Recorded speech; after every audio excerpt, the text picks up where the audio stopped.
उत्तराखंड के अल्मोड़ा जिले से 10 किलोमीटर दूर बसे इस छोटे से गांव कसार देवी में आपका स्वागत है दोस्तों। ये अपना गोलू देखो, गोलू हो गया तैयार। हाय कर दो, हाय।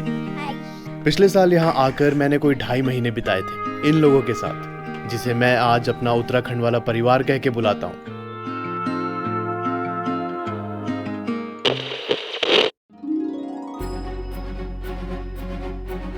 यूनाइटेड किंगडम के स्टोनहेंज, पेरू का माचू पिचू और उत्तराखंड के कसार देवी में एक सिमिलैरिटी देखी गई है, वैन एलन बेल्ट।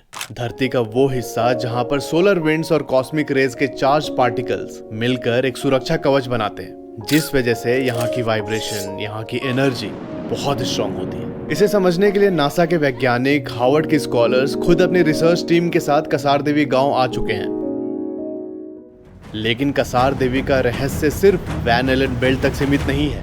पत्थर के बने ये 2 नाग, शेर का कटा हुआ सर, विवेकानंद जी की गुफा और माता कौशिकी द्वारा शुंभ निशुंभ के मर्दन का प्रमाण, इन सब के बारे में आपको बताऊंगा इस वीडियो में।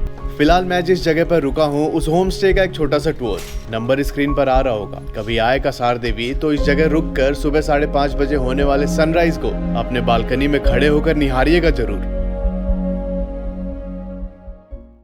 तो गाइस, जब मैं लास्ट ईयर आया था कसार देवी, मैं यहीं पे रुका था। ये है एवरग्रीन होम स्टे, इसका भी कॉन्टैक्ट नंबर आ रहा होगा। वहाँ नीचे जाके जो वाइट वाला शेड दिख रहा है आपको, उधर मेरा रूम था। मैं इसका भी नंबर डाल रहा हूँ, एवरग्रीन होम स्टे का। ये यहाँ का एक सेटअप है जिसपे कि इस चूल्हे पे पानी वानी गर्म करके यूज में लाया जाता है। हम अभी मंदिर की तरफ बढ़ने लगे हैं। तो गाइस, ये जो एक रूट है, यहाँ से ट्रैक करके सीधा मंदिर के पास जा सकते हैं। पीछे से एक और रास्ता है जो कि बाइक जाती है पीछे तक, और वहाँ से भी लेकिन जो है मुझे लगता है 100-150 मीटर मंदिर के लिए ट्रैक करना ही पड़ेगा आपको। बट ये रूट पूरा ही ट्रैक है, ऊपर तक हम जाएंगे अभी।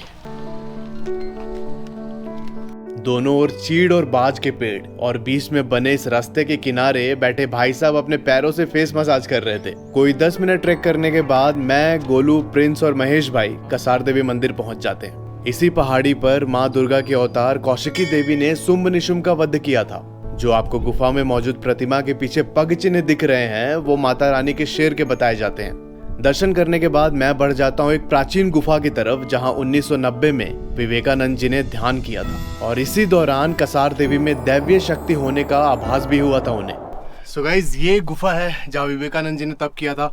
और यार, यहाँ पे एक शिवलिंग भी है।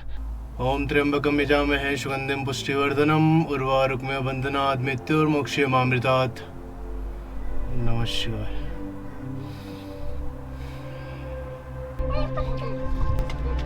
बात यह है कि यहाँ पे जो टूरिस्ट आते हैं उनको पता ही नहीं है कि इधर गुफा बना हुआ है। यहाँ प्रॉपर चटाई वटाई बिछी हुई है, और शिव जी का, रामकृष्ण परमहंस का, और एक और कोई देवी है शायद उनकी पत्नी है, उन सब की मूर्ति रखी हुई है। वहाँ ध्यान करने का आसन रखा हुआ है। पंडित जी जो है मंदिर के पुजारी, वो आके यहाँ पे ध्यान करते हैं, यहाँ बैठते पूजा वूजा करते हैं। गुफा के बाहर निकलकर कुछ सीढ़ियाँ चढ़ने के बाद हम भोलेनाथ के प्रांगण में पहुंच जाते हैं। बाबा भैरवनाथ के दर्शन करने के बाद नंदी बाबा के कान में कुछ फुसफुसाया मैंने। देखो, यहाँ की जो एनर्जी है उसे सच में एक्सपीरियंस करने के लिए आपको एकांत में कुछ समय बिताना पड़ेगा। मोबाइल कैमरा बंद करके जब मैंने अगले दिन एक टीले पर बैठकर ध्यान लगाया, तब मुझे महसूस हुआ कि क्या खास है यहाँ के वातावरण में। क्यों Swami Vivekananda, Rabindranath Tagore, Bob Dylan, G.H. Lawrence जैसे कितने ही लोग यहाँ खींचे चले आए। जो मैंने जाना उसका निचोड़ ये है कि अगर आप यहाँ ध्यान लगाने बैठोगे बिना कोई यंत्र लिए, तो बहुत जल्द ज्यादा एफर्ट नहीं लगाना पड़ेगा। बड़ी आसानी से आप मेडिटेशन के उस डीपेस्ट स्टेट में चले जाओगे जहाँ सब कुछ सुनने लगने लगेगा, दिमाग एकदम खाली। और इसी खालीपन के साथ अगर आपने तालमेल बैठा लिया तो जिंदगी के बहुत सारे सवालों के जवाब मिल जाएंगे आपको। खैर, अभी ध्यान वाले चैप्टर को क्लोज करके वापस मंदिर के प्रांगण में आते हैं। ये है एक शेर का कटा हुआ सर, जिसका नाम शार्दुल है। अच्छा, ये शार्दुल मतलब क्या होता है? शेर होता है, शेर का कटा हुआ सर रहता है। तो सर कहाँ? ये सर है? हाँ, ये सर है। तो ये मतलब कब से रखा गया है? ये बहुत पहले से है, जब से मंदिर बना है। लगभग गांव के लोगों को ज्यादा कुछ नहीं पता था इसके बारे में, बस इतना कि जब मंदिर की खोज हुई थी तब ये सर रोड के किनारे मौजूद पत्थर पर बने इस नाग के पास रखा हुआ था।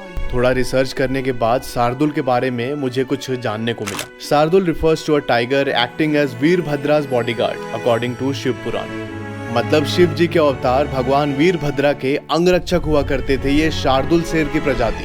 ये पुराना मंदिर है क्या? मतलब नहीं नहीं, ये कालिका मैया का है। अच्छा, ये जो माँ कालिका मूर्ति है, जो हमारे यहाँ पे पहले से बकरियाँ काटते थे, तो उसका जो बकरी का पहला ब्लड होता था इसी पे चढ़ाते थे, इसी मूर्ति पे। अब तो ये बलि प्रथा बंद हो गई है। ये गाइस यहाँ पे एक पानी की टंकी है, और ये जो महेश भैया ने ही बनवाया था, ये मुंशी थे जब ये पानी की टंकी बन रही थी। उसकी कैपेसिटी कितनी है? 60,000 लीटर। 60,000 लीटर्स। भाई घुस गए तो डूब जाएंगे इसमें तो। हाँ, बहुत गहरा है।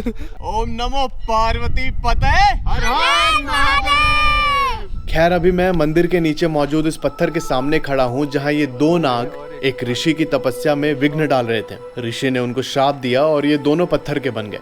अब ये सब देखकर मुझे देवी अहिल्या की याद आती है, जो गौतम ऋषि के शाप से पत्थर की बन गई थी, और फिर श्री राम ने आकर उनका उद्धार किया था।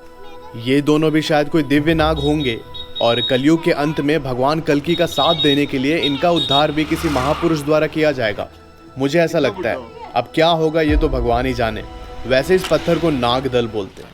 दल का मतलब पत्थर। शाम का समय हो चुका था और मैं गोलू के साथ बातें करने में लग गया। पूरे 1 साल के बाद मिल रहे थे हम। बहुत सारी कहानी थी एक दूसरे को सुनाने के लिए। ये वाली फोटो कैसी है? बहुत अच्छी है, देखो। अरे वो नीचे, उसको बदल सकते हैं। बदल सकते हैं। अच्छा, बदलूं? हाँ। ये मेरे को सोरा अंकल जैसे नहीं लग रही तू। तो ये कौन हूँ मैं? मूछ कटाओगे तभी तो पता चलेगा हल्का सा। पहले मूछ कटा लूं? मूछ कहाँ है मेरा? मूछ बताना कहाँ है? ये तो है। ये मूछ है? हाँ। ये दाढ़ी बोलते हैं इसको। सच में। मूछ कहाँ है बताओ? कहाँ है मूछ मेरा? बताओ। ये गुड। ये बताओ पहले, तुम्हारा जो बाल है ये किसने कटवाया? कटोरा कट? मैंने। आपने कटवाया? घर पे काट दिया? ना वहाँ लाई क्यों? कटोरा रख के कटवाया क्या? कटोरा रख के साइड से कुछ कुछ कुछ।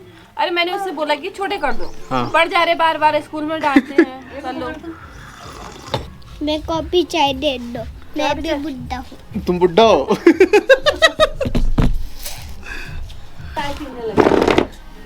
चाय। हाँ दीदी, ये है कम चीनी वाली। ये कम चीनी वाली चाय है।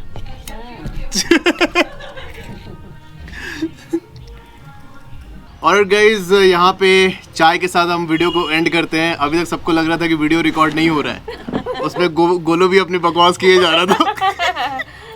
लेकिन वीडियो चालू था गोलू, ठीक है। आपने जो बकवास किया वो रिकॉर्ड हो गया इस पे।